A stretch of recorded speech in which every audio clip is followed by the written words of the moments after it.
That's all, folks. Nah. What are you going to do? I don't know. Whimper and cry. Meh. Fetal position. Uninstall the game Every day. every day. What was it you said earlier? It's not that you keep uninstalling; it's that you uninstall It's and that then revert. You do a system restore point. I'm so not that going to you can give uninstall again. I don't give Frontier the emotional satisfaction of reinstalling the game. I pull my system back to an earlier reference point when the game was installed, and then I uninstall it again. Call that a twofer. It's the old 1-2. Your hard drive must be a disaster. What hard drive? I just got a smoking pile of metal in there. It's a slag inside a case. That'll wake you up in the morning, boys. Who are you calling slag? Well, it turns out that it is the 21st of November in 2024. 3302. And that makes this the 260th episode of the Loose Screws podcast. Yeah, ish. Who's counting? I mean, I think it's 261st because I didn't update it. I updated the date, but I forgot to update No, I think it was 59 last time. Updated what? Hold on. Jake, this is why you're here. What episode is it tonight? Well, there's 7 bodies in the system. Hold on, I'm just going to log into our actual podcast. And, it's not signed in on this computer. Well, just go to announcements up top and see what last week's was listed. Oh, that's a great idea, man. You're so good at this. Yeah, oh, man, so was this is last 261. This is 261, nerds. Already failed. All right, let's now I'll play the music. Okay, start all over again. No, I'm just going to put the music right here. That's all staying. All the way to episode 1? Wow. Oh.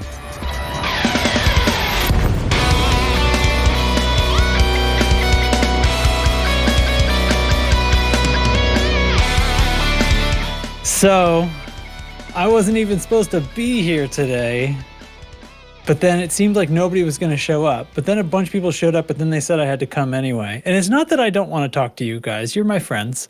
But it's just that we're like a week away from the next live stream where they're going to talk more about the colonization. And so I'm like, next week's the one, right? Surely there's not much to say this week, right? Ye of little faith. There is so much tea to spill. Oh my god! Yeah, there isn't much in the way of news, but there's sure. This week. Oh my god, the Discord has been okay. Look, listen. Joining me tonight is Audaxius. Hi. And Bloomingwind. What's up? And Shig. And miraculously me. And that's it. And okay, so what? You know what? I'm gonna make Audaxius go first because this is his fault somehow. Yeah. What's up, dude? Screw me for liking the game and getting people jazzed and blowing up general chat. Screw me, right? This week was great. I am managing literal crimes at work and managing video game crimes for Power Play. So I have got all my bases covered and all my boxes checked. What kind of crimes are at work? Archaeological crimes. Oh, okay. We had a digging incident of a guy digging for artifacts, filming himself and posting it to social media. Are you sure they weren't just filming the new Indiana Jones movie? In the single greatest, almost comedic example of self-incrimination I have ever seen. And for reference, just imagine a guy shoots someone. He immediately gets his phone out and says, "Hi, I'm here. I just shot this guy. Here's the murder weapon, and here's my driver's license. Hey, fam. Remember to smash that like and subscribe." It is that level of incrimination. Just bullet points. I could go on forever. Archaeological crimes are incredibly hard to prosecute because it's incredibly hard to get a cohesive chain of evidence. Almost never does anybody live stream. Almost never does someone film it and post it to social media. It's basically an open and shut case, but that's part of my job. So that's fun, and I get to chase some knucklehead around and make sure that it never happens again. It is actually a felony, so in case you were wondering about digging up an archaeological site that's not permitted, it is actually a Class 5 felony. So please don't do it. And it's a federal felony, right? Not state. It depends. The state I live in has its own state laws. It can vary state to state. It's typically done at the state level. There's federal acts involved, but it's, Does it depend what kind of park, maybe? It depends on the state. So where in the state Okay. I live in, if it's we've got a ton. So the state law Yeah. just addresses it universally. But yeah, historically very difficult to prosecute unless it's on TikTok. In which case it is. And as you all know, I've been playing the game a lot. So I am still in the honeymoon phase of power play. Hooray. Hooray. Hooray. Yep. Fantastic. Is that Blooming Wind up next? I'm up next. Yeah. Work is work. And just got off the phone for an hour-long conversation with my mother. She turned 88 last week. She works full time. Wow. And, you know, the one thing in life is that when the stakes are incredibly low, that is when the most drama happens. And so she runs a thrift shop that raises money for my high school. And she's been doing this since I was probably a 5th or 6th grader. And I am coming up on my 35th college reunion or high school reunion. And so they started paying her after I graduated from high school. So she's been an employee of theirs for 35 years. So her thrift shop, you know, basically paid for the building it's in, pays everyone's salary with it who works at the thrift shop, including hers, and then makes a gift of the profit, so to speak, from the thrift shop. I mean, it's a not-for-profit, but the margin, Yeah. the overage, she makes a donation every year of around $45,000, if not more. And so the school owns this building because of her efforts on top of, you know, 35, 40, Yeah. 45 years of $45,000 a year to the school. So, you know, she's done a lot of good for that school, basically. So, her boss, who's like the business office person, is retiring, and floated to her the idea, because the school has some other buildings that it owns in town, about maybe the idea of relocating the shop to a different building. And there's probably some bizarre ass reason for this that I have no idea. And it's a really bad location for her to actually run a business out of, even though it's twice the space. It's just the feng shui is not there. And she's like, I'm 88 and I'm going to retire one day, and I don't think we should be taking on renovation mortgage, like a construction loan, in order to remodel this building, because if I retire in 2 years and you guys decide after 5 years, we don't want to have this thrift shop thing anymore, you know, what are you going to do then? You know, how are you going to pay that? Like, she's just like, just leave me alone, leave me in my building. Anyway, so we had like an hour-long conversation about all of this, all of the permutations of this, all of the whys and wherefores. And I was like, oh my gosh, I am going to be talked out before the podcast. But my mother's a saint and great lady. And, you know, so proud of her for all of her efforts. In fact, she works full-time as an 88-year-old. Pretty badass. So, you know, Yeah, absolutely. Very cool. that was the highlight of my week, is hearing from mom. So Nice. Excellent. Thanks. Is okay. Fantastic. And then I guess that means Chig, you have to justify yourself as well. yes. I have to. What do I have to justify? Why I'm here? Yeah, you got to like hold up to those guys' stories at least, right? So Okay, let's that's see. this is the progression of like momentum of the podcast, right? Okay, so that was story one was some TikTok Indiana TikTok Jones diggers, going yep. on. Yep. Story Which two is was winning. 88-year-old grandma. Did he dig up Yeah. his mom? Jesus Christ. If his mom lived 1,200 years ago, yes. Okay. So it must have been. It wasn't Nurgle's mom. Okay. Let me see. Poor guy can't get away from it. Thanks, guys. Let's see. I've played the game a lot. Yeah? And You can tell me about that. I don't want. I figure we're going to talk Oh, about. okay. You know, this is where we talk about just stupid stuff. I get my car out of the shop that my daughter crashed tomorrow. They texted me today and said it all should be ready to pick up tomorrow afternoon. So there's that. I don't know if I'm going to let her drive it again. She signed up for the Army National Guard. I think she was afraid of killers. Oh, wow. Going to go join the Army. She figured she'd make a new family. That's it. I'm waiting until we get discussion topics and stuff, so I can make fun of a Daxi for whining like a little bitch all week on Discord. But yeah, haven't yet begun to whine, boys. but yeah, so that's it. How's your life, Trax? Justify yourself. Well, it snowed a little bit here, which is something because it's here in Ohio, here in the south of Ohio. I am not supposed to be getting snow before my friends back in New England get snow. Isn't Ohio the south of the north already? Yes. No. So you could think of it as the South's hat. Got it. No, wait a minute. Is it New England where Tottenham Road is? No, that's Old England. That's Old England. Ye Olde England. Ye Olde England. England. Tottenham and the road. Yes, that's a real place. It is. Tottenham Road. I've heard of a guy from there. Tottenham Road. Wait, Yeah. are you sure it wasn't Ham Road? Are you sure there wasn't something else to it? Like Ham, or was it an avenue? Or is it Totham? I wouldn't know. I remember vaguely there was a guy from there, but It's just Tottenham Judge Street, something like that. Tottenham Court. Oh yeah. I think he's right. Yeah. Tottenham Court Road? Why would you go court and road?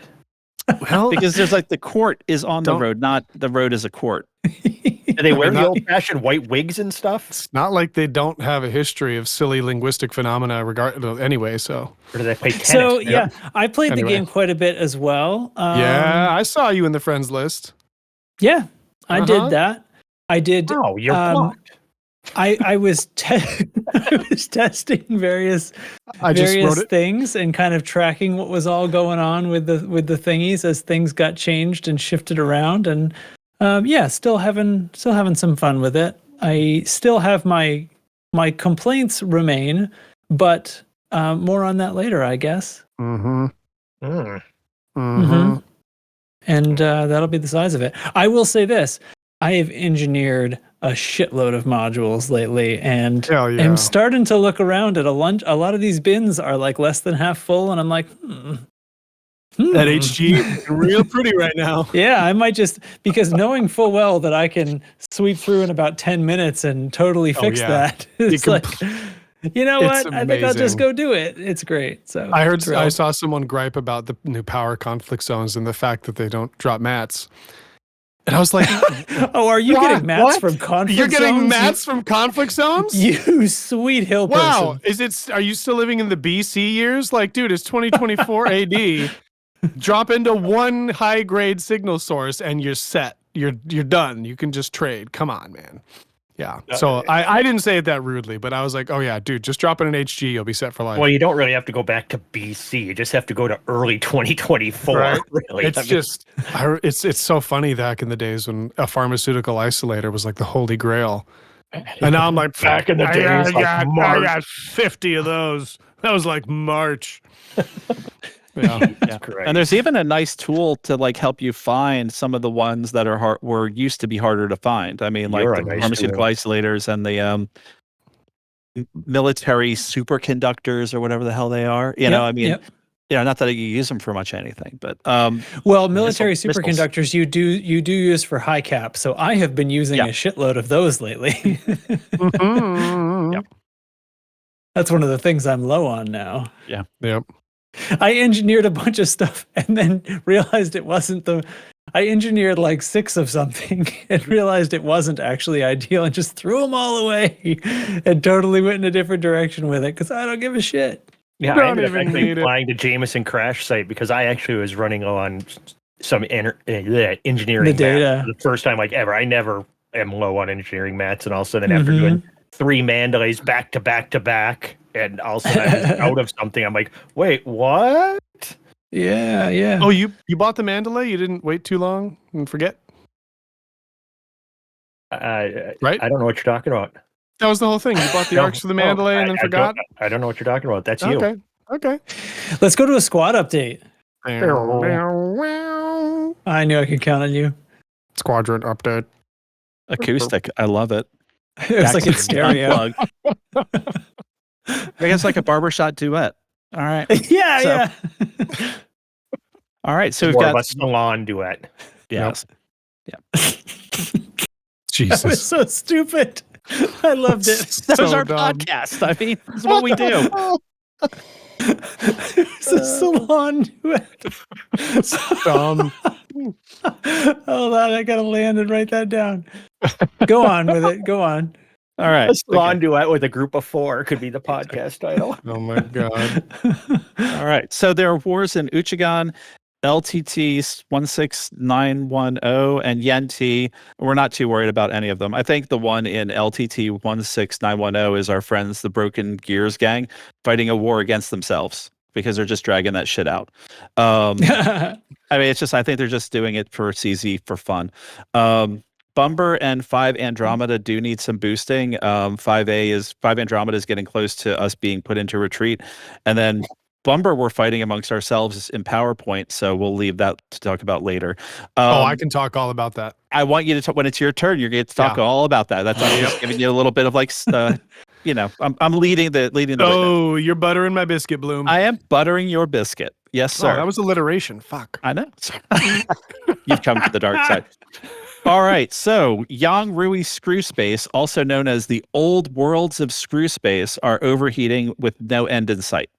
Mhm. This is a real big problem for us, is that so a lot of our core worlds that, the nucleus of our empire are all at like 80%. And there's really no way to cool them off because my Koro is a stronghold. And so it's a hub of activity. So I'm hoping that, whatever happens with power play, it's going to burn itself out in one way, shape, or form so that there isn't like perpetual 80% in, BGS players' space. Right. Because it's like, we're just going to keep expanding out of one of these systems until the entire cube is saturated. And that would take months upon months upon months if it doesn't cool off in some way. But Blooming Wind. Didn't what? they say that power play wasn't going to completely wreck BGS? I'm confused. Well, I mean, I was afraid the other way, and I'm glad you brought that up. My fear was that our empire was going to crumble. But instead, a lot of our systems are insanely red hot, which normally I wouldn't really give a flip about. But we've been trying to avoid landing in Kalarum, and then me and my friends who control Kalarum, we're all kind of like at a point where nobody fucking cares, and we're just going to not worry about it. And because no one's been mean to each other in a while because we're too busy doing other things and everything else is going bonkers. So, so it's just a kind of thing where the real reason I'm concerned is that when you have these systems, and we have like 5 or 6 of them that are over 80% in perpetuity, what we want to do, which is expand out of Semakhmets towards the edge of the bubble, we can't do because we'd have to push that thing to be the highest influence system and then hope that we're lucky enough that that's the one that the computer picks for us to expand out of. It still might not work. Yeah. It still might not work. And then we'd have to be maintaining it the whole time. So hopefully next week's FU will tell us a little bit more about colonization for us to even know, am I going to even have to frickin' bother with this project that may be impossible for us to do unless there's another readjustment of power play with its interaction with BGS at some point. And that's our squad update. Thoughts? The fact that you've been working on a project where we have no news about how any of it works always makes me chuckle. Just like Well, I just want to be prepared because I don't want that window to close off because some other ambitious soul, gummed up the works. So, I mean, we have a path. You want to be the ambitious soul. I am the ambitious soul. Every time I take one of them damn Harry Potter tests, I get Slytherin. And I don't think of myself as Slytherin. Wait, why do you keep taking Hold those on, Bloom. tests? That's not the flex you think it is. He's trying to get some answer other than Slytherin. Exactly. It's Insanity's doing the same thing over and over again, hoping to get a different answer. But I'm like, am I really Slytherin? Am I a Slytherin kind of guy? How boring do I have to be a Hufflepuff? No. I've always thought of myself as a Ravenclaw. But anyway, but it's like, nope, sorry, dude. You're like the forces of evil. So I'm like, hey, I'll take it. Okay. Oh, wow. Interesting. Wow. Thanks, Sorting Hat. Yep. Slytherin. that was just great. That's a new accent from you. Interesting. I don't do accents. Sorry. That was an actual sorting hat I had. It was stuck by the mic. That was an accidental accent from an Axios. A lot of alliteration. Shut the fuck up. It's funny because it makes him mad. It's just, I never should have mentioned it. Absolutely my not. My whole track record of loose screws is a series of self-inflicted gunshot wounds to the feet. It is so obvious that you should not have said that. It's weird. Oh, lucky me. You should have really read the room. I honestly think that you do it on purpose. How do you read the room in a Discord? I think that you're too cheap to pay for real therapy, and you think that us making fun of you is therapeutic. Amazing. Yeah. Oh, like read the room in a Discord. You all type in the same font. Jesus Christ. I use a lot of like italic though to try to get my tone across. Add There you go. emphasis. Well, stupid me, huh? Yeah. Liberal ellipsis use. Mm-hmm. I really feel like that helps me communicate myself. Yep. So Me too. Oh. All right. Now what? now what? Oh, gosh, PowerPoint now update. what? Now it just says PowerPoint update. I mean, we're down to it. Actually, you know what? Let's just tag quickly Thargoid War. What do we got? I'm just going to open DCOH right now. Oh, I just have in it case it's- updated. That's updated. Okay, he did it recently. Only one Titan. News alert, everybody. There's only one What? fucking Titan left. We 41 control systems. 7? 41 control. So what, a couple of weeks? How much I do don't you know. have think things Can you slowed ask down? Megan? It's 20 a week. It's probably a couple of weeks. Yeah.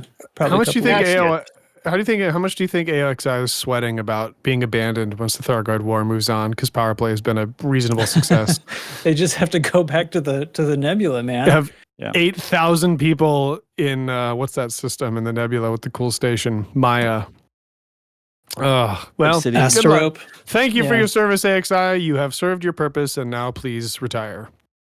Oh, Man, Yep. we're wow. fans of bug hunters because we Ruthless. love bug hunters. What is wrong Not with making friends. Bug hunting is so 2023. All right, so here's the thing. That was that. Great, wonderful. There was no Galnet because the only Galnet was just listing how many systems the various power players have, which is not a Galnet, and that should be embarrassing for them. And But it's player driven. How many people have been saying the Galnet needs to be player driven? And so have they? I have. there have been people where it's like, okay, like let's, when they had the story about Psykit's posse going after Salvation, I mean, Yeah. that was like, Yeah. everyone's like, oh, that's cool. That's player driven stuff that makes it into the Galnet. And then all of the community goals where they actually did, Yeah. Okay. where it's like, okay, it actually affects the universe. All As right. opposed to what All they right, I'll haven't buy done in a into long that. time. I take it back. Yeah, you sold me on You that. Yep. Consider me convinced as well. All right. Well, great. There's a Galnet article. It has power play rankings because that's Wait. player driven, you bunch of nerds. Wait a What are you, minute. some we kind of just a jerk? encourage them You don't to like that? have every Fruit, Galnet fruit. article just a list of power play systems changing hands? 'Cause it's I don't know. very Maybe we can meet in the middle. different. All right. It's a start. First minute I'm just problem. happy because Mahone is first, so you guys can suck eggs. Suck my hole. How's Well, okay, Delane doing there, Drex? We'll get to that. Anyway, Yeah. he's like one of the last ones. Who cares? Anyway, Midnight Black paint jobs just turned up today. In fact, why don't I just go look at the store, right? It's the sale. Can I go to the livery? I'm in my thing right now. Yeah, so there's some stuff on sale. It says here some ship kits are among the sale items, but there's no Midnight Black for the Mandalay.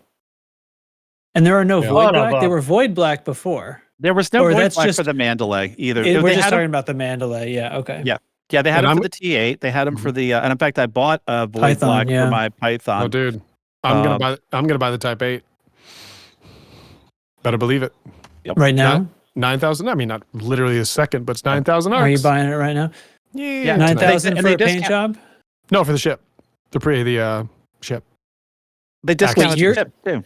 I'm Oh, sorry, wait, you're isn't gonna Isn't you're it gonna available buy the in game Type in like 8, a week? Yeah, like 2 Oh, days yeah. or like days mind. from now, it's gonna go Nope. credits, man. Sorry, What are Frontier, you you're not doing? getting my arcs. I forgot. He waits like 2.9 the day months. before. He's For the like, access, baby, it still counts. He's over there. They're about to. My window's about to close. Must buy now. Yep. I'm just. Oh Lord. Oh, I can't. Whatever. I don't know. I don't want to look at the Whatever. store while I'm doing it. Anyway, Yeah. the things that you're expecting are there, and they have some discounts. I might look at. I don't know. How expensive are ship kits discounted to? 40%. Oh, that's pretty 40% cheaper. I Yeah, don't know. there Maybe was- that's enough to get me over the line and actually buy the Python one. Okay. All right. Because I haven't bought that yet. All right. That's it. Now we're down to nothing but PP. PP. Oh God. Yeah. So Cool. Do you guys know anything about it? Tell us. do I know anything about PP? Is that what you're asking me? Do I get Really? my rant? Do I get my rant out of the way right at the start? Yes. Feel Like, free. Alright. Let's hear whatever this rant is. All right, sailors and soldiers and children, saddle up because Daxi's on the warpath.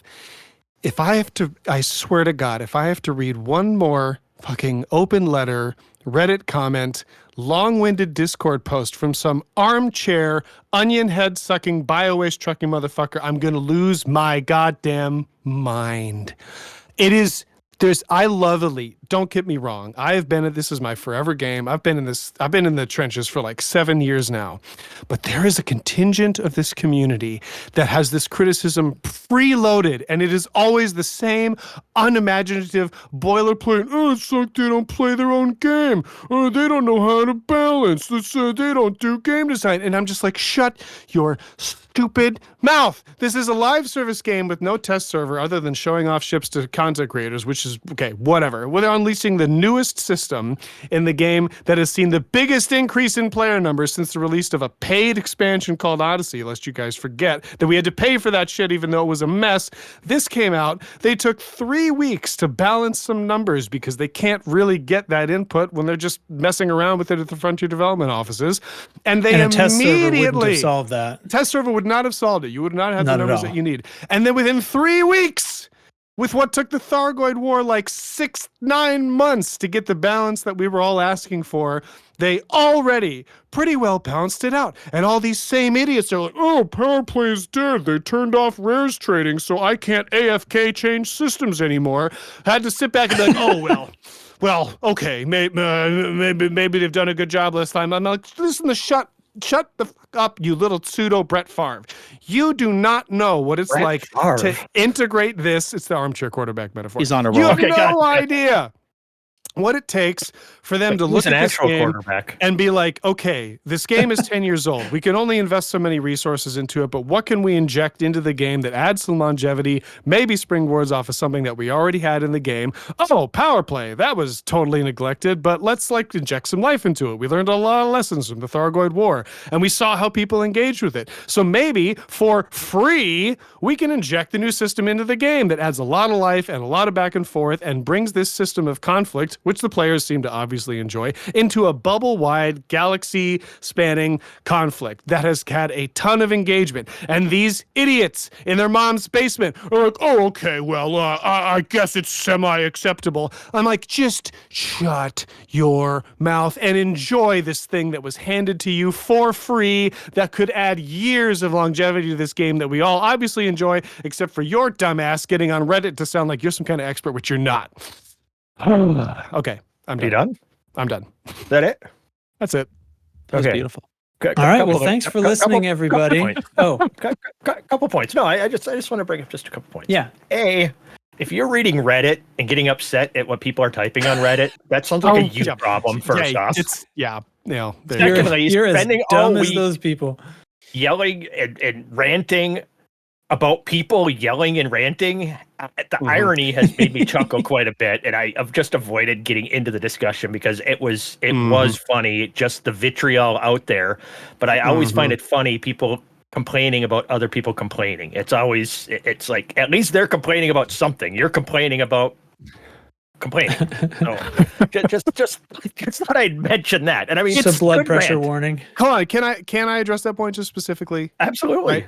I am not that old. I am not yet 40, but I was the generation that my first video game was Super Mario Brothers on Nintendo, where you had 2 buttons, and one made you run faster, And a and one D-pad. made you jump, and that's it.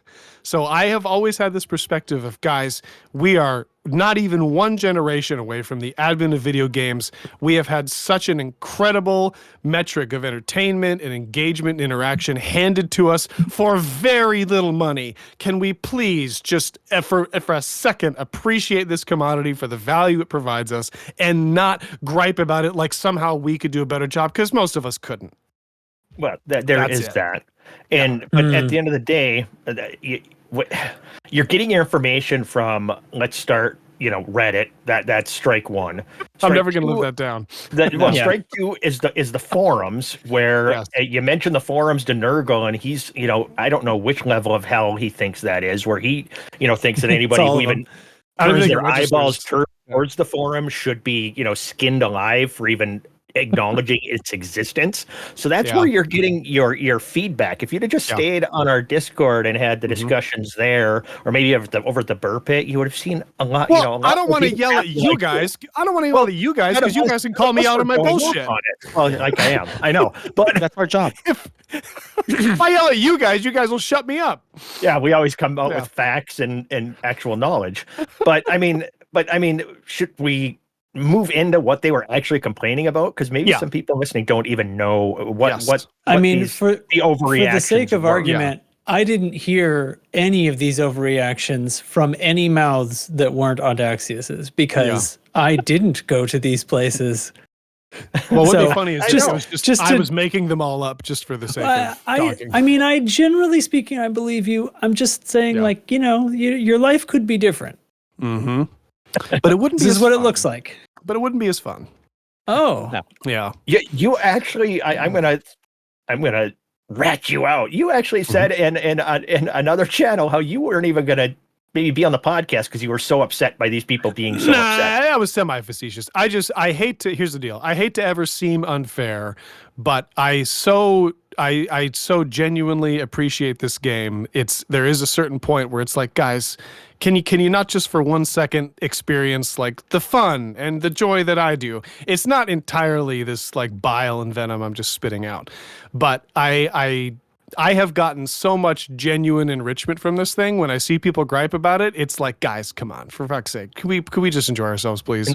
What you need to learn when you're watching those people just go crazy and yell and complain and stuff is Schadenfreude, man. Just learn to drink their tears. That's what some people said on the forum, is if people are going to get that upset and they're that mad, half of them are probably trolling to get somebody to be mad that they're mad, and the other ones they're not worth your time to even think I literally it. got a warning in another Discord for saying I drink the tears of rare goods traders. Some people need some thick skin. I mean, honestly. That's funny enough. Like, come on, guys. I really. But we should actually quickly enumerate what the hell it is we're talking about, because some people probably rare good. Not. Yeah.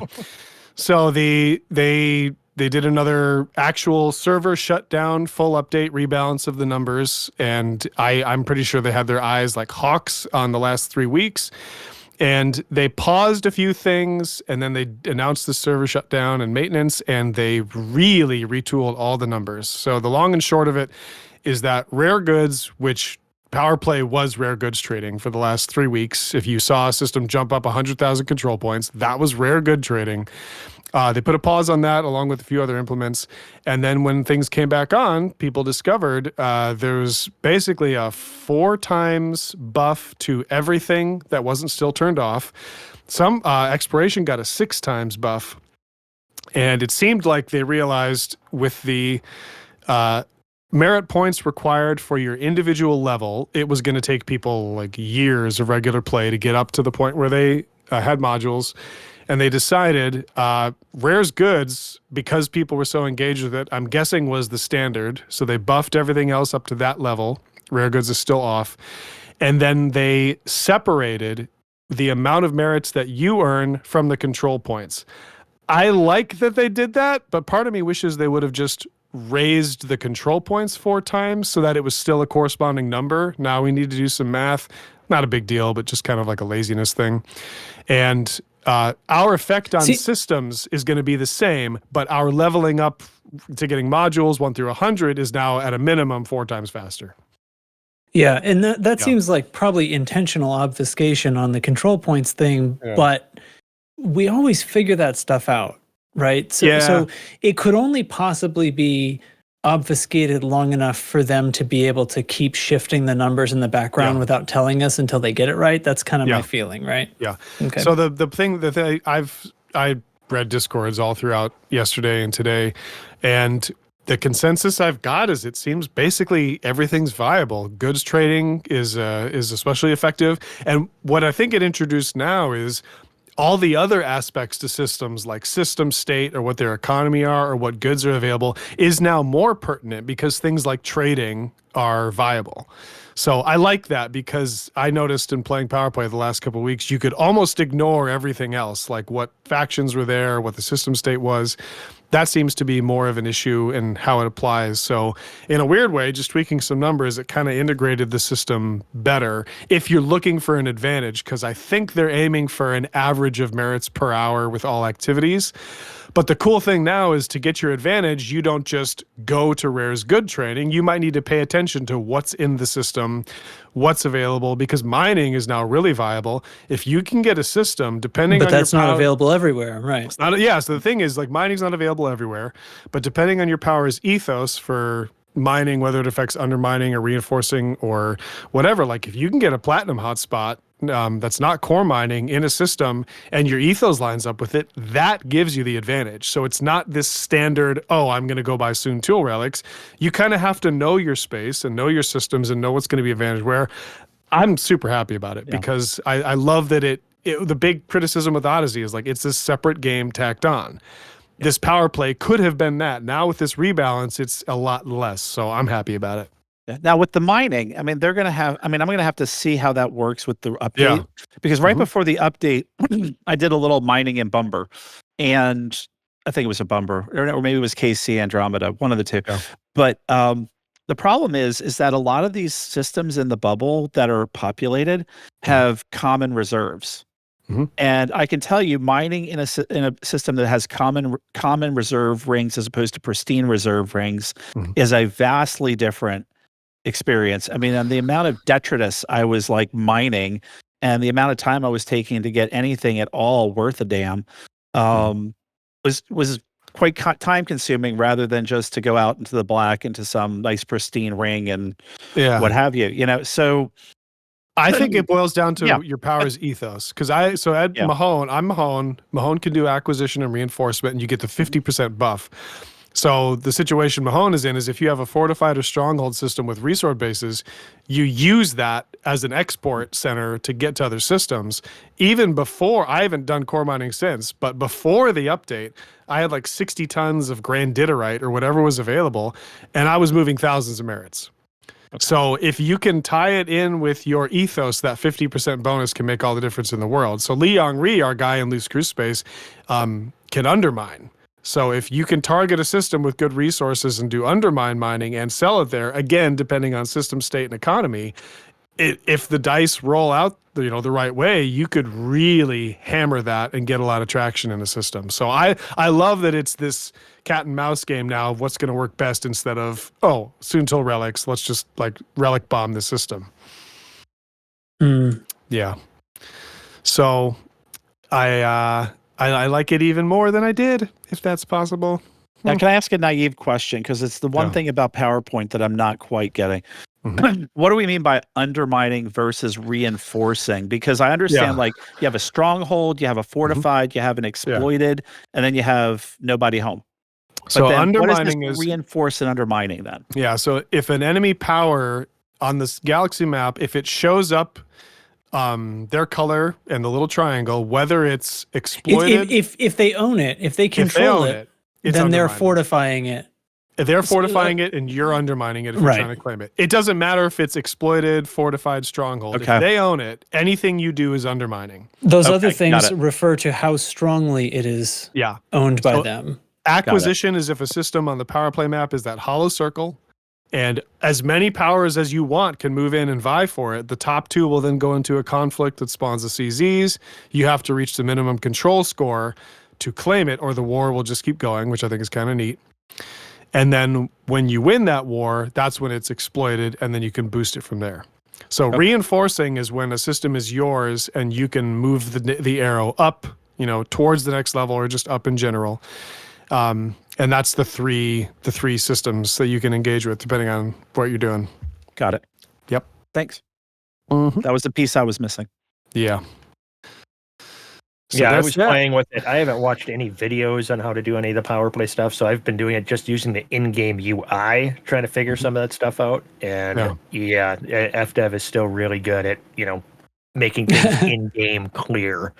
I don't know if you sense the sarcasm there, but it's like it tells you go to acquisition system, and then it says to figure out acquisition system, go to the section of the player's handbook or whatever that's in the game, and then you go there and like the work, and they use different words sometimes. Exactly, they use different words, and it's like, wait a minute, that's not the same language. What is happening? So it was a little. I did my first initial mission so I can start leveling up with my Crown of Bones guy, and. You went to Lane?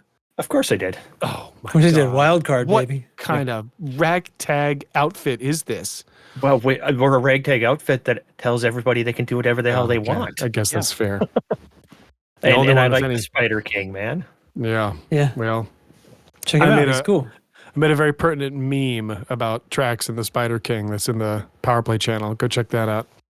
Yeah. So did you finish it already? Yeah. No, I posted it earlier today. Yeah. This whole rares thing cracks me up because it's rare trading, but people bring like thousands of tons. I don't even know how rares are. Yeah. So there was a couple of things. I mean, so the way rare trading works is like you're supposed to take it far away and sell it. You can only get a few of them at a time. Yep. But we've got carriers now, so people stockpile it. And then apparently somebody discovered that actually it's not tied to profit, but it's tied to sell price or something like that. Well, that doesn't really make sense either. I don't know. I heard about this, but I never saw this in action. But apparently there was a further bug where it actually turned out to not matter from a merits perspective, or maybe it was from a control points perspective or something. So people were just moving them like one system over, and it was fine. So without even having to use a carrier. But anyway, that was all put on hold. And that's still not on, right? No, not on yet.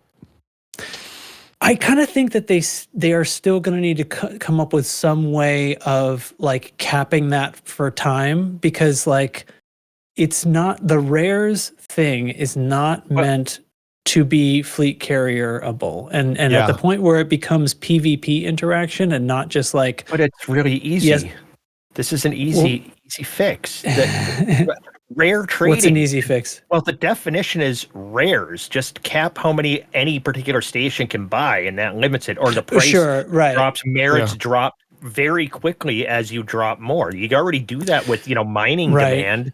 You'll get less. Either it has a power curve, or there's a limit not only to how many you can buy per half hour, but how many you can sell per half hour. If they did it on both ends, then it would be fine, right? It's wherever you're because you're undermining where you're selling it, right? Right. What's that or fortifying limits? I mean, and no, they could have so you can't every kind.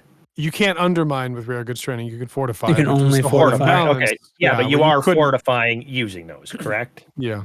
Yes. So you just limit that by a diminishing returns, a rapid diminishing returns. But you could have it on per rare good or something too. Yeah. I don't care, but it's the term rare. If somebody shows up with 1,000 rare goods at a station, that item is no longer a rare good. Everybody's gonna have it, right? I think they don't. I think they don't want to do. I'm just inferring this, but I think they don't want to do the cap or the power curve, like the hard cap or the soft cap. Just because of the way they talked about it, like there's no cap to player like they were pretty specific about that coming into this. But yeah, I do think like just making it on both ends. You can only buy 17 per half an hour before it restocks for you. You can only sell 17 per half hour. Like that's it. It's solved, right? Yeah. Well, that's it. Just common sense wise, my brain doesn't. Like I know.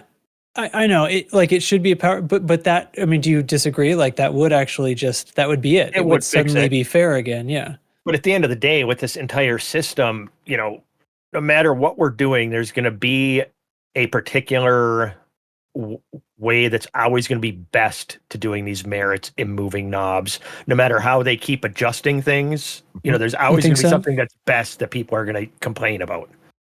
Because players just have that way of doing it. It's almost like right now, the newest Gold Rush, it's not going out for credits. Like when the Egg was in the game or Void Opals, back in the day, there's always a Gold Rush. Right now, it's finding that merits rush. That the thing that you can do the merits the quickest. I don't think it's impossible.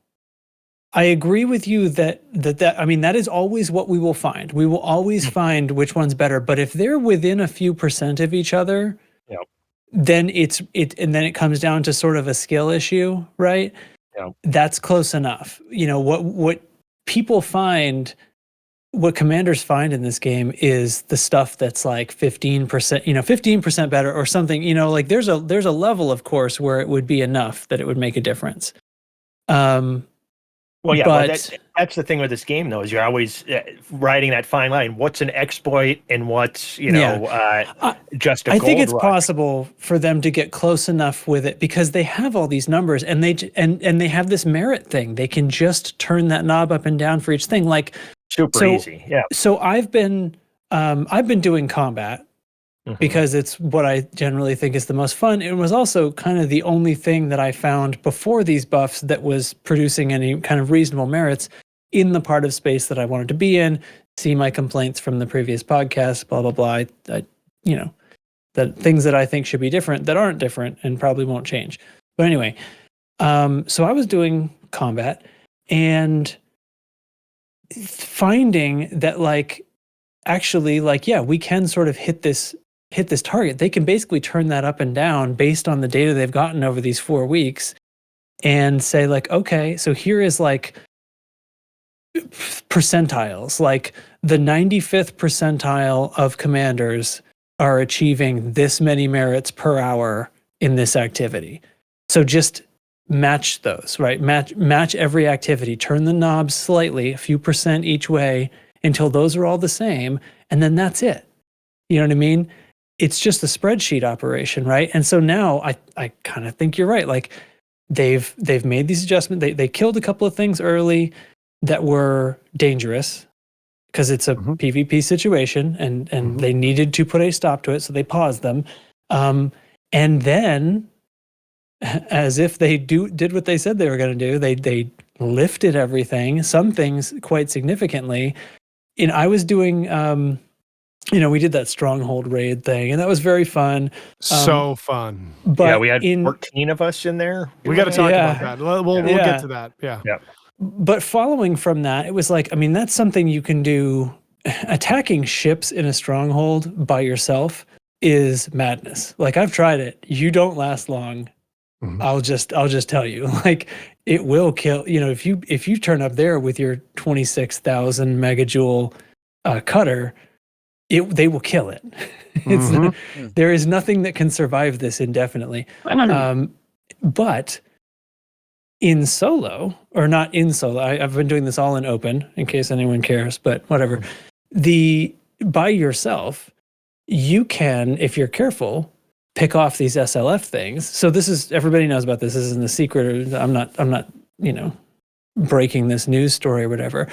So they were paying, I think, 62 or whatever were the Archer ones that I was getting. This all varies a little bit. People in Empire Space were getting 72 for the GU-97s, but the Taipans were paying 67 or something like that.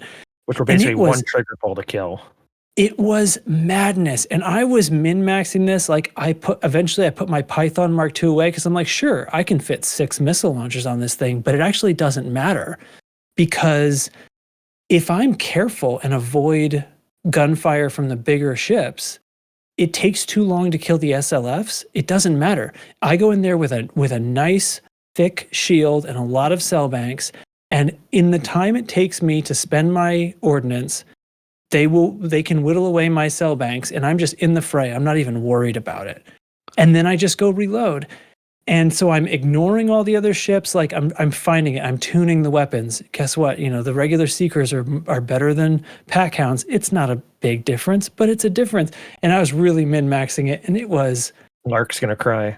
Horrible. It was horrible as far as merit rate goes. Like it was way too much. It was Well, way that's too what I much. was. That's Yeah. what I was got, the like- point I was going to make initially. I got like is- multiple ranks in a half an hour doing Yeah. this.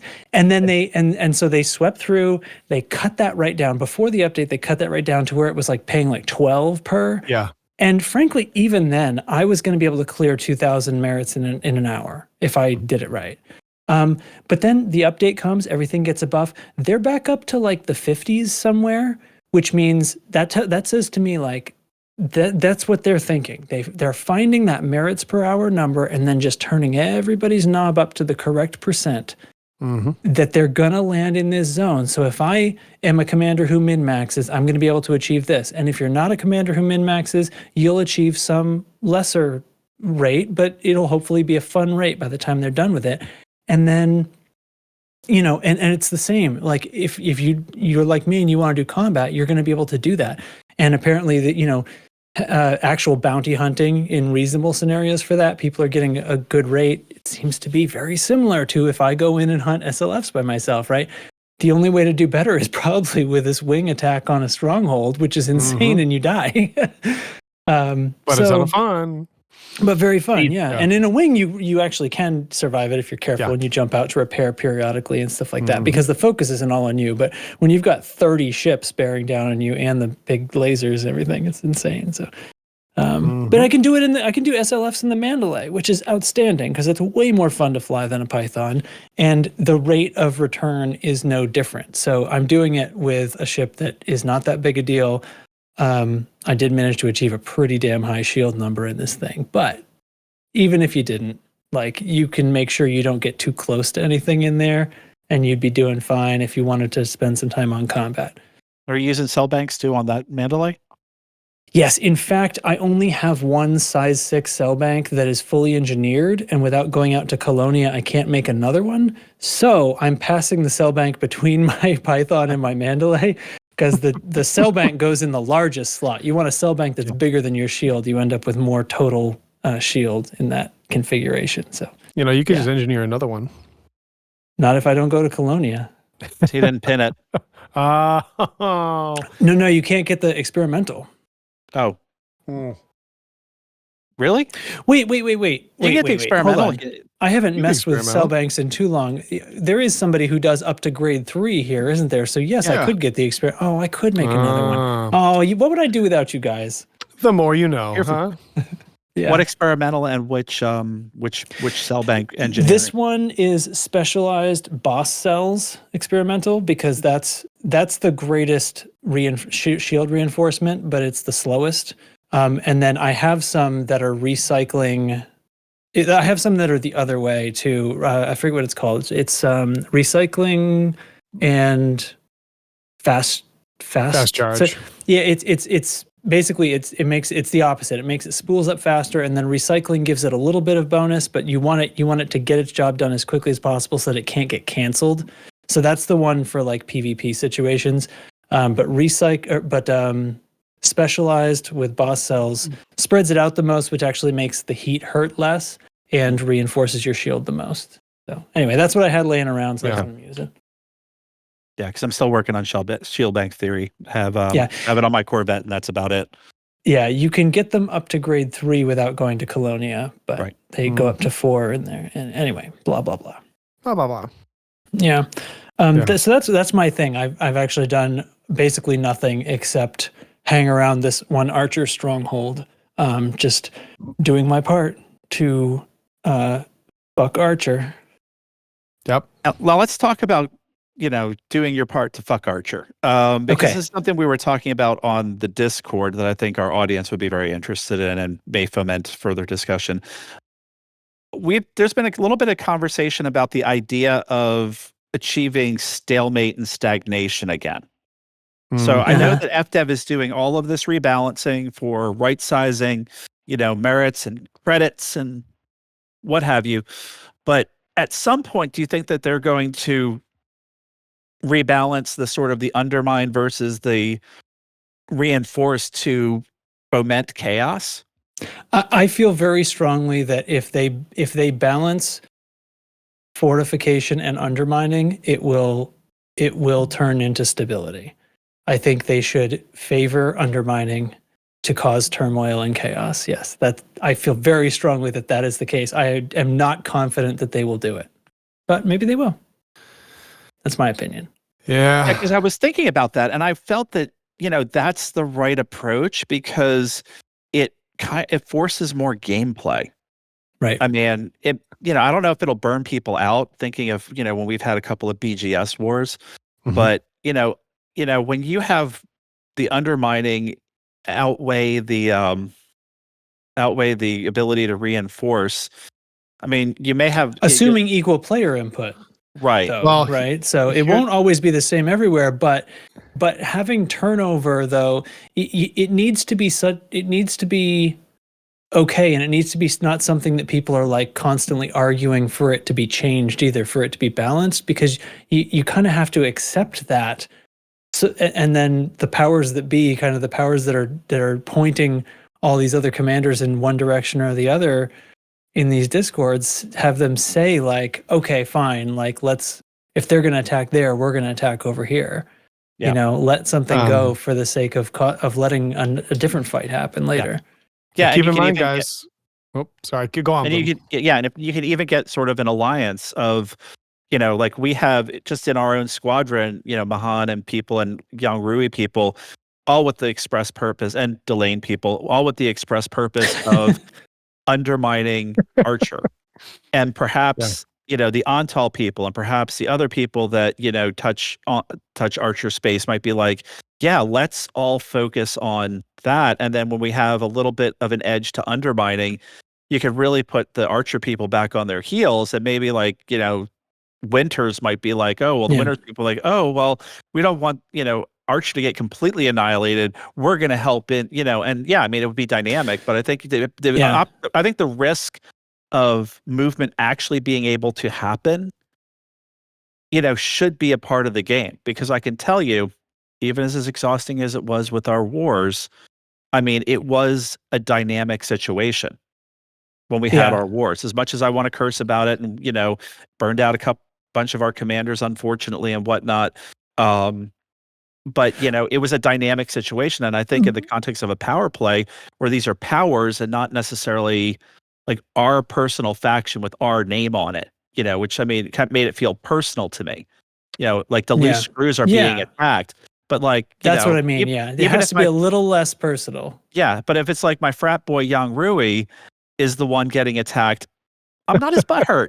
It's like, yeah, I'll help him out. I'll help a brother out, but I'm not gonna be like crying in my, Lavian brandy because, we lost the system from Yong-Rui to Ontal or from Yong-Rui to Archer. I just will redouble my efforts. But like, if everybody's if 3 powers are piling up onto Archer, then to undermine a system, they become enemies again after they succeed, though. That's the other part of this, is like once they push Archer out, now we've got a big war for that system, and it could go any which way.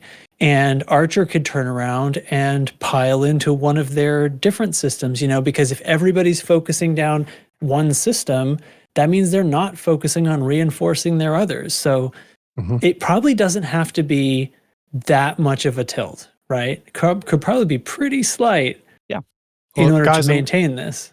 I'm going to point out, as it currently stands, undermining is the only power collective activity.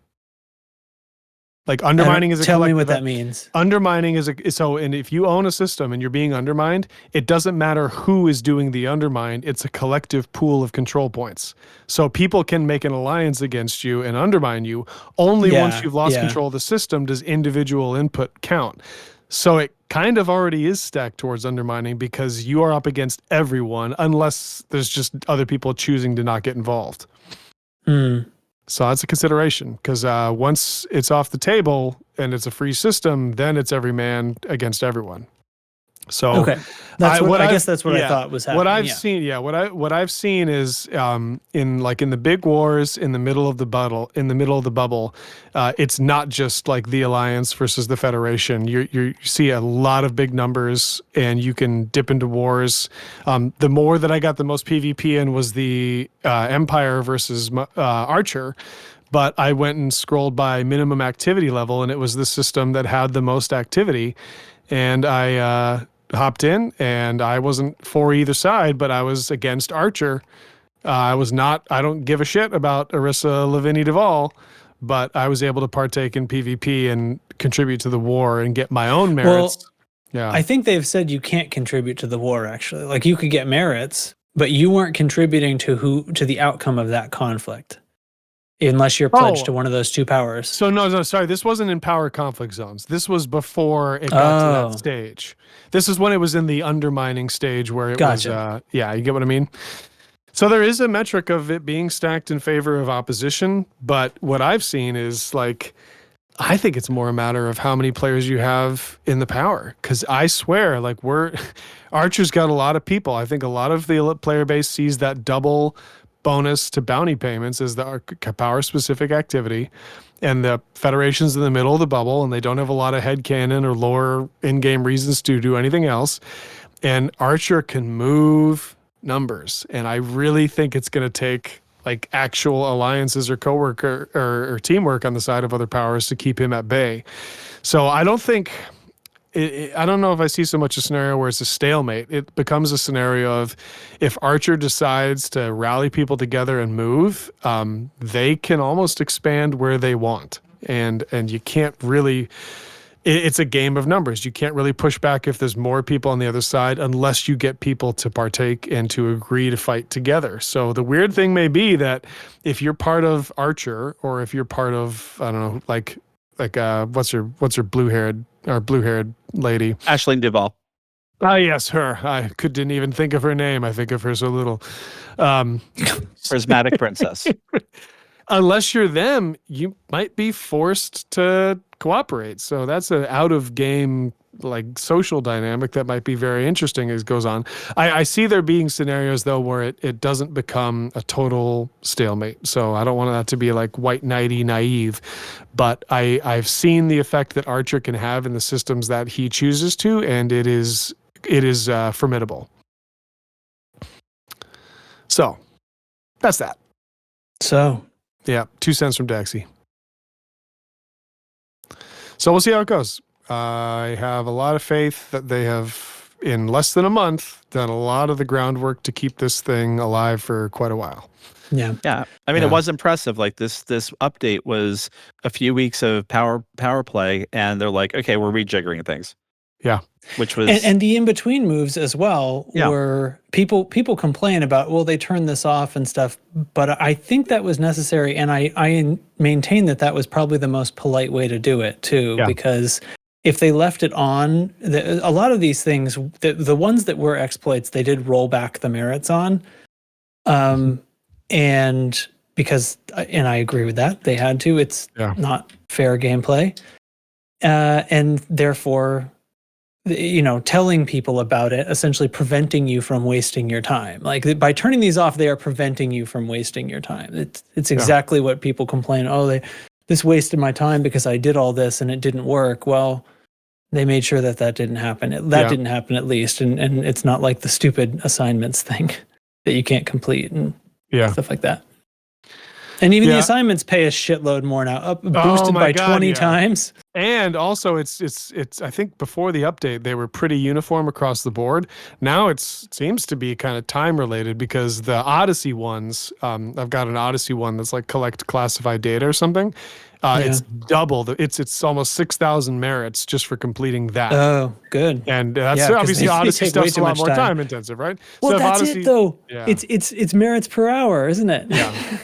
So that's a strong argument, because I was like, Jesus, 6,000 merits for a bunch of Odyssey things. You could probably get that in 1 or 2 settlements, but that takes longer, right? So, And one other question: what happens if you don't do the weekly assignments? Nothing. No. Your first 5. Yeah. When you first pledge, you got to do those first 5 to unlock rank. After that, nothing. It's just you don't get paid your bonus, and when you do them, you just get paid what they're worth plus whatever bonus. I haven't even looked at mine yet. In fact, let me look at mine. Collect bounties in reinforcement systems. Salvage cargo from reinforcement. Sell rare goods in reinforcement. Scan megaships in undermining. To do 11 of those. That's a sort of sucky one, but whatever. Rescue escape pods. And what's it what's the bonus? So 4,400 merits for completing those scanning undermining systems megaships. Is that enough to make it worth it? It took me a couple of hours to do that in acquisition systems. Yeah, that was a really because it's really hard to find them. Yeah, it was a really kind of a casual thing for me though, because what I did was I pulled up, I just pulled up like what was, our space and our neighboring space on Inara, and I kind of sorted by power. And I was like, oh, I'm just going to hop from one to one and see if there's a megaship. And if there's a megaship, I chase it down. If there wasn't, I moved to the next one. And I mean, I was probably done in an hour and a half, hitting the 9 in I guess their acquisition systems. And it wasn't too bad. It was just a matter of knowing what is an acquisition system or what is a reinforcement system, and then going and hitting and just go through from 1 to 1 to 1 to 1 to 1, because I have them all bookmarked. And then because I have them all bookmarked, which is pop to this one, pop to that one, pop to that one, did my scans and got out of Dodge. So I didn't think it was as bad. Well, I think you came out lucky. I had to do them in acquisition systems. I had to scan, I think, like 13 or 14 of them before I found 9 that counted, even though I verified that they were acquisition before. So there's some other metric that they're not telling me I have to meet as well, like range. Potentially, I would have been able to see that if the strategic view worked in VR, which apparently it just got fixed today. But I haven't been able to look at the strategic view for these first 4 weeks, which is the one where it shows you the range of effect of any particular system, right? Kind of important. Desktop, baby. But I went to, on Inara, you can sort, you can say nearest station to whatever you're searching around, and then make the station you're looking for a bulk carrier, is the way to find those scannable megaships. But Inara's data is only as up to date as it is. And I probably was doing it on Thursday, which is probably when all the fucking megaships just moved. So at least 60% of the systems that I went to did not have a megaship, even though Inara said they were. So that was an additional frustration for me, which I get, whatever, it's my fault. But at this point, like, it looks like the missions, or the assignments, I should say, are paying pretty good. So do them if they're fun. Ignore the ones you don't think are fun and do your fun activities instead, because they probably are going to pay about the same merit per time. Yeah. And there you go. Yeah. It is. I would love if they made it a little bit more clear that, like, those are a suggestion, rather than needed. I don't know. Yeah. But I just wanted to make sure, because I kind of skipped a few this week, and because I don't do any on ground stuff yet. So. Yeah. Oh, but you will. One day. We'll get you. I was not able to complete the one ground one I attempted because I was supposed to download data from something and I could not find it. And it's probably because I don't know what the fuck I'm doing outside of my spaceship. So, and I don't care, because even with the buff, if we're right, and I think we are, it just means that they buffed it to a point where it's similar to anything that I already know that I already know I like. So anyway, isn't that kind of the dream though?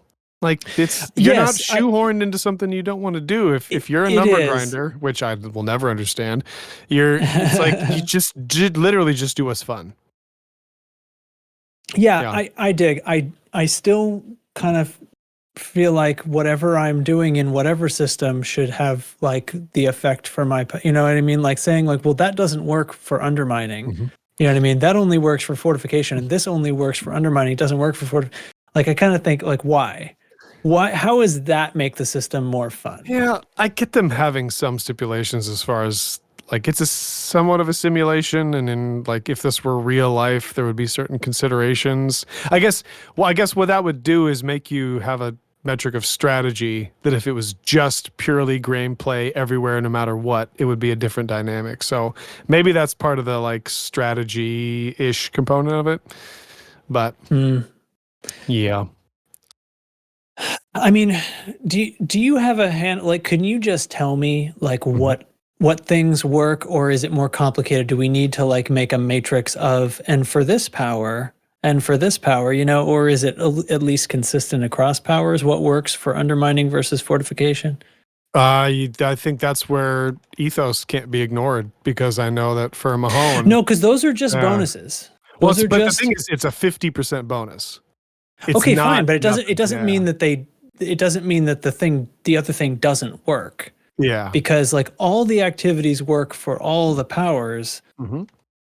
but are some of them like, does mining work only for fortification for these powers and only for undermining for other powers? This is what I want to know. Yeah, I think in the case of mining is most effective if you are using it to reinforce. No, if you're using it to acquire or reinforce, because if you mine in a stronghold system and export it, it can influence every system in the bubble. No, this is acquiring. So it's like mining is good for acquiring. If it's reinforcing or undermining, it has to be in that system. So just like the mathematical possibilities you have is a lot more. Mining is really good at acquiring systems. Bounty hunting is really good at reinforcing a system. And then it seems now that like trade can be really good at undermining, because rares are good. Rares are off for now, but the whole flood with The regular low price commodities. goods, yeah, flood with low price goods. I've only seen good things about that. So, in fact, I'm in game right now. Why don't I go try that? Yeah. If I guess I don't. Yeah. All right. So I'm trying to be okay with this. So if trade, if you can split trade into two things, like trade for profit works for fortifying, where trade for bad profit or low volume, that's still trade. So they're the people who like trading, they can do anything and do the thing they like, right? Yeah. Bounty hunting works for fortification, only works for undermining if you're within a certain range. So really it's still based on a fortification system. That I think should go. Yeah. There's no need for that, right? That doesn't make it more fun. I think as a bounty hunter, I should be able to do whatever I want, and I am representing my power, therefore my power gets the influence for it, right? Yeah. And can't that spread, right? Can't we use that for all the things? Like power play goods are already done this way, because you have some that are designed for fortification, some that are designed for undermining, and you're taking them and you're delivering them. What other activities are there? I mean, mining, how would you work that? I don't know, but anyway, I guess that's my point. I don't know. Yeah. Maybe it's a little less bad than I think it is. Maybe it's just because I'm focusing on combat, and combat is the only one that you kind of can only do in your own powers area. And combat shines when you get the actual conflict zones, because those can run a long time, and you can rank up a lot of merits. Especially if you have a wing together, you can smoke them. Like it can be very effective. So it's like if combat's your gameplay and you're not as invested in your power, you're kind of more playing the mercenary role, that when those cross swords cross up in the galaxy map, that's your gameplay. So it's just, it is arguably more limited. I wish in undermining, other than when a system goes to war or finding other power ships to blow up, I wish there was a more reliable, easily accessed combat option. I still think, I still don't mind that bounty hunting is restricted to the system and control, because the whole thing is like, well, you're the police now, you have to do your job. But I do wish there were power signals other than wreckage, that it was like, oh, I'm in an undermining system and I want combat. It's like a power patrol, or just a bunch of ships you can go to and you're going to get your merits. That kind of thing isn't currently there. I was finding ships to destroy in those things reasonably often. It's just that before they were paying garbage. Yeah. So now if I can get a few hundred for killing one of these anacondas instead of like 60, then maybe it's not so bad. So if I specifically wanted to go undermine a specific archer system that doesn't have a stronghold, then I'd still be able to do it. And it's power signatures in general, because even some of the wreckage ones that had like a low threat would sometimes spawn a ship or two. Yeah. And haven't checked if this still works, but here's what worked when I was doing that. Go to one of these wreckage signatures. If something's there, great. If it's not, you scoop the escape pod, you kind of wait around a second to see if something's going to spawn in, and then I just menu logged, because it seemed like whenever I logged out in space somewhere, if I logged back in, there would be a ship there. And so I was not in a wreckage signature anymore. I just logged into normal space, but I was just in space. And there was a ship, and sure enough, an archer ship came over and scanned me, and I was like, "Don't mind if I do," and blew him up. So that was extremely reliable for finding like one or two ships, right? I could cause one or two ships to spawn that way. So anyway, tip if that still works, probably does. Hot tip, the old relog. We can never get away from it. Yeah. The menu log. Is the menu log that different from now let me go to another a signal source? I mean, I get it. It's different. It's just like whatever, but that's what I'm doing. I'm just causing the game to create an instance. Yeah, it's all what's in your head, Kanan. Yeah. We're all in a simulation. I can just say that I took a 15-minute nap, and when I woke up, there was this archer ship there. We all wear a crown of menu logs. We all wear a crown of bones. What was the cripplingly boring Mahone version of the that? Mahone one? Like, hold on, it's through nightmare. I believe that through cooperation, we can increase the galactic happiness quotient by 3%. But we will settle for 0.5%. I think that should be on his flag. It is how his voice sounds in my head. Not nearly as inspiring as the Crown of Bones. Nothing is. Yeah. That's why you got to pledge for the guy who wears a knife. Yeah. Oh shoot, where is it? Yeah. Anyway, the other Mahone one. Oh shoot, I can't find it. Anyway, never mind. It was bureaucratic. Yep, bureaucratic. Yep. Imagine something bureaucratic. It was that. What else? That's all the big changes. That was the scuttlebutt this week. What power play have you played, Chig? Chig there? I went I went exploring. Oh, so you did? So you just like signed up, did a couple of things, and then fucked off? Yeah. I haven't been. Did you get any merits for that? Really. Only when you turn them in, huh? When you come back, you get some merits. I flew back to the bubble tonight to turn in some exploration data and plant gunning data to see how many merits I got, and it's not a lot. Yeah, that has been a gripe I've seen.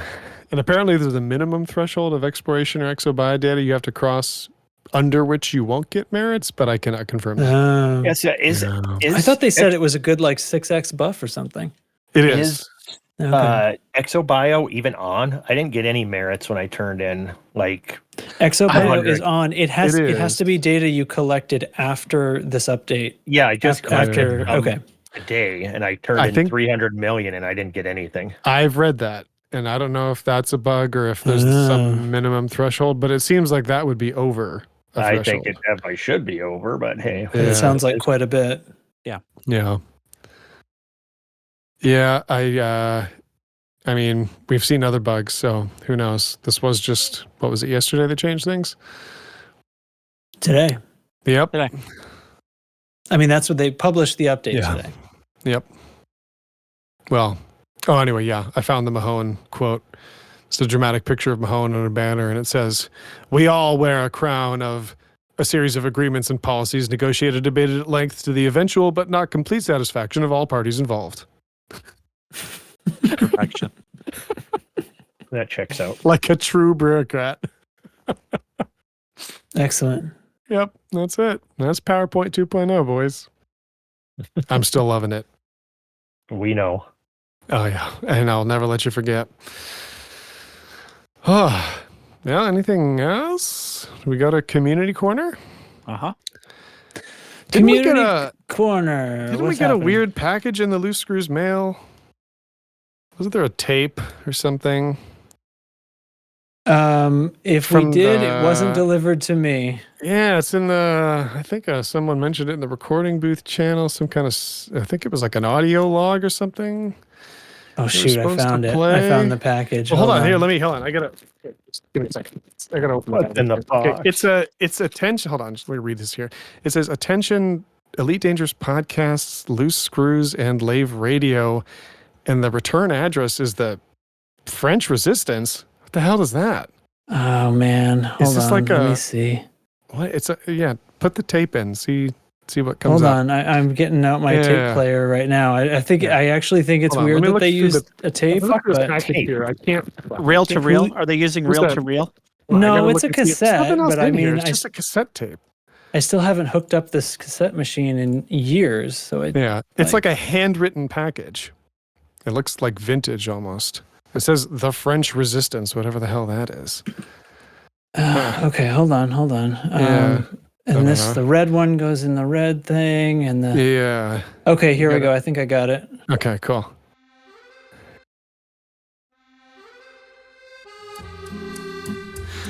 Ah, bonjour and hello, comrades. It is your comrade in arms, Daxi Henri Toussaint, here to tell you to join le Screws jetzt in the power play. Join the resistance against the shit imperialists, these forces of Jerome Archer. Join us in the fight for freedom. Join le Screws in the fight for liberté to fight these shit dog imperialist pigs. Come, join us to undermine, join us to reinforce, join us to acquire systems in the fight for liberté, for freedom. Join le Screws in the fight for power play today. Merci.